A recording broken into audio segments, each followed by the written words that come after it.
بدأت القصة زمان قوي أيام سيدنا إبراهيم اللي فضل يدعو قومه لعبادة الله وحده، فآمن بيه وقتها سيدنا لوط، وبأمر من سيدنا إبراهيم ليه هاجر من بلده وراح منطقة اسمها سدوم في الأردن، يقال إن مكانها دلوقتي عند البحر الميت، عشان يدعو أهلها لعبادة الله وحده. وهناك لقى أسوأ ناس ممكن حد يقعد في وسطهم. أصل الجماعة دول مش بس كانوا قطاع طرق، لا ده كمان اخترعوا فاحشة محدش عملها قبلهم، ودي اللي احنا بنسميها دلوقتي مثلية أو شذوذ، واللي هي انتكاس للفطرة، وإن الراجل بدل ما تكون شهوته الأنثى زي أي بشر طبيعي، لا دول بقى تكون شهوة الراجل لراجل زيه. مصيبة وانتكاس فطرة محدش عمله قبلهم ولا فكر فيه. وفي وسط الناس دي عاش نبي الله لوط عليه السلام، واتجوز وخلف، وفضل طول حياته يدعوهم لعبادة ربنا وإنهم يسيبوا الفاحشة الخطيرة دي. تفتكر رد فعلهم كان إيه؟ كملوا في نفس طريقهم، ومش بس كده، ده هددوه إنهم هيطردوه من قريتهم. ليه يا جماعة؟ إيه السبب؟ قالك أصلهم أناس يتطهرون عن فعل الفاحشة، دي عالم نظيفة، مش عاوزين حد نظيف في وسطنا. سيدنا لوط ما فقدش الأمل، وفضل يدعوهم كتير ويقول لهم إنه كاره اللي بيعملوه ده، وإن ده فعل يغضب ربنا وينزل عذابه. وبمنتهى الكبر قالوا له طب إحنا عاوزين نشوف عذاب ربنا ده بقى. في الوقت ده سيدنا لوط دعا ربنا ينصره عليهم، ووصلت ملائكة العذاب لبيت سيدنا لوط عليه السلام على هيئة شباب شكلهم جميل، وطلبوا منه إنه يستضيفهم عنده. وكان ده الاختبار الأخير لأهل القرية دي. سيدنا لوط أول ما شاف الشباب دول الهم ملا قلبه، أصله عارف كويس أهل قريته المجرمين، بس ما لقاش أي حل غير إنه يقبل إنه يستضيفهم. في الوقت ده زوجة نبي الله لوط عليه السلام جرت تقول لقومها إن في شباب أول مرة تشوف في جمالهم عند زوجها نبي الله لوط عليه السلام، وهي دي خيانتها لربنا ولدينها ولزوجها. طبعا قوم سيدنا لوط بمجرد ما سمعوا الخبر طاروا على بيته، وبمنتهى الجرأة جم يطلبوا الفاحشة مع ضيوف نبي الله. سيدنا لوط قفل الباب وحاول يبعدهم وهم مصممين، وبدأوا يتجمعوا في مجموعات أكتر وأكتر من كل مكان في القرية. ومش بس كده، ده بدأوا يحاولوا يكسروا الباب علشان يدخلوا بالقوة. وسيدنا لوط عليه السلام يحاول يدافع ويتمنى يبقى ليه أي أهل أو عشيرة ييجوا يدافعوا عنه، والمجرمين برضو بيحاولوا يكسروا الباب، وهو يقول لهم ما تكسفنيش مع ضيوفي، عندكم كل النساء روحوا واتجوزوهم. لكن المجرمين كانوا مصممين على الفعل الفاضح ده، ويقولوا له البنات دول ما يلزموناش، احنا عاوزين الأفعال اللي فيها انتكاس للفطرة. في الوقت ده الشباب دول طمنوا سيدنا لوط إنهم ملائكة العذاب مش بشر عاديين، وإن محدش هيقدر يوصل ولا يوصل لهم خلاص، وإن بطلوع الصبح هتمحى آثار القرية دي من الوجود. وسيدنا جبريل ضرب بجناحه وجوه المجرمين اللي اتجمعوا على بيت سيدنا لوط لفعل الفاحشة دي، فطمست عيونهم، يعني اتمحت تماما، بقى وش من غير عين. فمشوا هما بيهددوا سيدنا لوط إنهم هيرجعوا له تاني بكرة، وما كانش فيه بكرة خلاص، وقتهم خلاص انتهى وهينزل العذاب. في الوقت ده كان سيدنا لوط اطمن خلاص، بس كان عاوز العذاب فوري، والملائكة تقول له هانت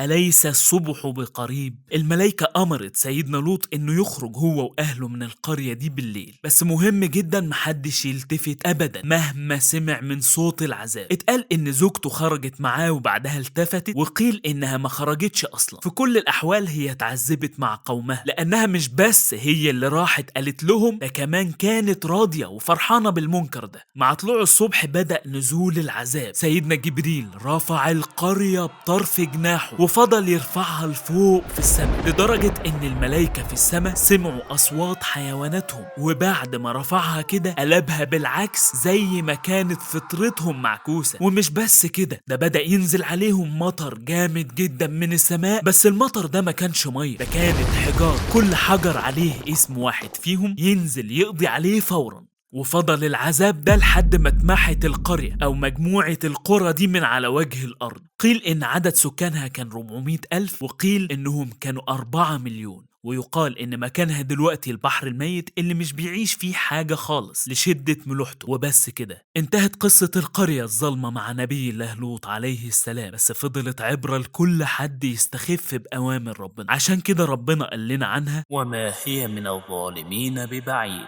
اللي حصل لهم ده مش بعيد عن أي حد، وبالذات اللي هيعمل نفس عملتهم من شذوذ أو مثلية، سواء الشذوذ ده بين بنت وبنت أو ولد وولد، كله شذوذ ومصيبة كبيرة. عشان كده إحنا كمسلمين لازم نتبرأ من الناس دي، ونتبرأ من أي شركة تدعمهم، ونقاطعها كمان، ونقاطع أي ماتشات بيروجوا فيها للشذوذ. وما ننساش الانمي الكتير اللي بيوصل للأطفال إن الشذوذ ده حاجة عادية، وإن الأسرة ممكن تبقى 2 رجالة أو 2 بنات. كل ده لازم ناخد بالنا منه قوي. لازم نتعلم من قصة نبي الله لوط عليه السلام إننا نقف في وش أي حد هيدعو للفاحشة دي، وهنفضل دايما ندافع عن ديننا وفطرتنا.